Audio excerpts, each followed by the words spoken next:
Mga kapatid, tuloy-tuloy ang kasiyahan sa kauna-unahang Miss Universe win ng Nicaragua. Kaya kasabay niyan, kilalanin po natin ang bansang ito sa Central America. Sa sukat na halos 130,000 square kilometers, ang Nicaragua ang pinakamalaki sa Central American Republics. Maliit lang po ito ng kaunti sa buong estado ng New York sa United States of America. Tulad ng Pilipinas, sinakop din po ng mga Espanyol ang Nicaragua. Sila nga ang nagpangalan sa bansa na hinango sa dalawang salita, Nicarao, para sa mga katutubong naninirahan dito, at agua na Spanish para sa tubig. Isa pang pagkakapareha ng ating bansa sa kanila ay marami rin pong aktibong bulkan sa Nicaragua.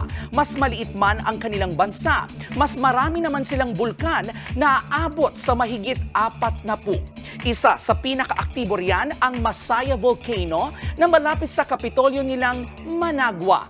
Dahil nasa kanluran nila ang Pacific Ocean, kabilang ang Nicaragua sa Pacific Ring of Fire. Dahil napapagitnaan ng Pacific Ocean at Caribbean Sea, madalas po silang nasasalanta ng mga bagyo at iba pang kalamidad. Isa rin po ito sa dahilan, kaya naman itinuturing na isa sa pinakamahihirap na bansa sa kanluran ang Nicaragua. Ang pagkakapanalo ng kanilang pambatong si Shanice Palacios sa Miss Universe 2023 ay malaking bagay para mapataas ang moral ng mga Nicaraguan. Patunay po si Shanice sa resulta ng pagsisikap at nang lagi po nating paalala na ang K-alaman ay K-yamanan. K-okay. Mga kapatid, ito po ang inyong K-alaman Queen, Kalad Karen. Always remember na ang K-alaman ay K-yamanan.